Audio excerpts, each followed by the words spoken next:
The Legend of the Teenage Mutant Ninja Turtles, Part 1, Chapter 19, Shredder, written and performed by Joseph Chambers and based on the Teenage Mutant Ninja Turtles created by Kevin Eastman and Peter Laird. The Shredder then leapt out of the chair and launched himself at the two men. He grabbed Kevin by the neck of his t-shirt and pulled him towards him, snarled as if preparing to eat him, and then tossed him aside like a piece of trash he was done with. This action, happening only 4 feet away from Peter, made his heart practically race into his mouth and made his bowels nearly give up and empty. The Shredder then spoke again. "A quick warning before we begin business proceedings. Do not try anything stupid and do not mock me.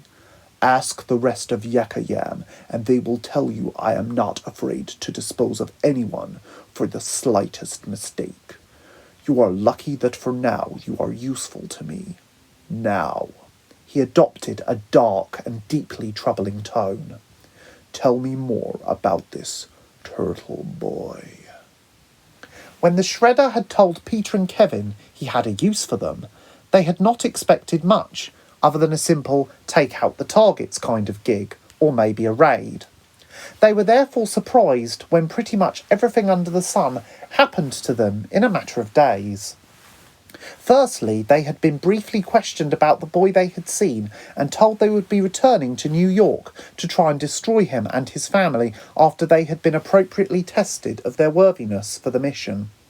They had spent the next 4 days doing various physical and mental tests in the mass complex of TCRI. At first, Peter had considered not taking part, as the tests seemed like hard work, but then Kevin had seen several guards with ninja weapons, sharp and heavy-looking, creeping around the grounds, and several other workers with unsightly scars, and convinced his friend that it was probably best, just this once, to do as they were told. The tests themselves included fighting-trained ninjas as well as other physical trials like swimming and rock climbing. Kevin had been okay at this, but Peter's brute strength and background of winning bar brawls and street gang fights proved a great advantage. And tests on paper and computers. Peter would have failed if it was based on a school grading system, whilst Kevin was slightly better at the paper tests, especially maths, but was remarkable on a computer and had managed to build part of a car engine in another test, among various other displays of their talents and limitations. After 4 days of trials, the Shredder had led them to one of the high-tech rooms of the TCRI complex, an area called Section C. They entered the white and ridiculously sterile-looking lab. Several microscopes, as well as various vials, test tubes and conical flasks, lined the incredibly reflective and blindingly clean tables.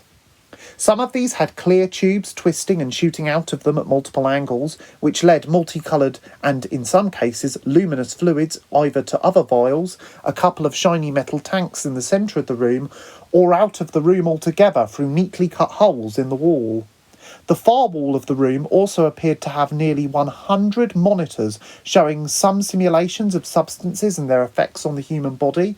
A rather worrying one showed quite a graphic human combustion, whilst others displayed computations in binary. Some displayed images of magnified chemical substances, some displayed security camera footage, and others displayed the bold crimson logo of TCRI as a standby screen. Several men and women whom were wearing white lab coats were rushing around the lab to various stations. Some had clipboards and were noting down detailed jottings about things they observed, whilst others were making tiny and precise adjustments to the instruments and computers around the room. A couple of the scientists had scars on their faces and or hands, and most looked very discontented. "Why do you think I brought you here?" asked the Shredder. "Chemistry lesson?" asked Kevin, insincerely and vaguely shrugging. "Might not be very good. Failed at school and on the stupid test you gave me," Peter unhelpfully added. The Shredder paused, considering the best way to fool the men into doing his will, and then remembered they were what the Japanese called manuke, and he did not really have to try. They would make this very easy for him indeed. The Shredder adopted a charismatic salesman persona as he laid out his bargaining chips before them. I have the solution to all your problems. If you want to be strong and have riches beyond your wildest dreams, then all you have to do is say the first animal that comes into your heads. He gesticulated broadly, but in a controlled way as he spoke. This befuddled the men, but overexcited by the prospect of riches beyond their dreams, decided not to ask any further questions. Rhinos! Peter shouted dramatically. I like how horny they are! Kevin and the Shredder turned to him with awkward looks. Kevin then spoke, saying dreamily and with nostalgia, I've always liked warthogs ever since I was cast as one in the school play. Just get in the machine. The Shredder scowled exasperated, pointing to the large glass boxes at the centre of the room. 2 giant tanks like aquariums designed for large sharks gleamed with menacing cleanliness. They were made of a white, extra-thick plastic, but had a quadruple-layered glass door at the front of each, with handles and locks which operated from the outside. Great transparent pipes spewed out of the top of the 2 dazzlingly white boxes and led around or out of the laboratory. The 2 men obediently clambered into the tanks. Peter clumsily caught his foot on the edge of his door frame and tumbled in, whilst Kevin tutted impatiently. Activating gene splicer, a Japanese woman scientist called out. A rather thin black male American scientist then announced, Modified Saki chemical ready. Another fatter male German scientist then began counting down, flicking switches as he called out numbers. 5. Everyone was tense. 4.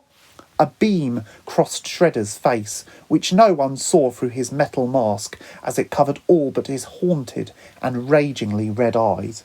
3. The 2 men were beginning to wonder if they should have asked more about what was going to happen to them. 2. Both men were now petrified and really regretting their decision to blindly enter the chambers. They also subconsciously did something they were not used to doing. They quivered with fear. 1.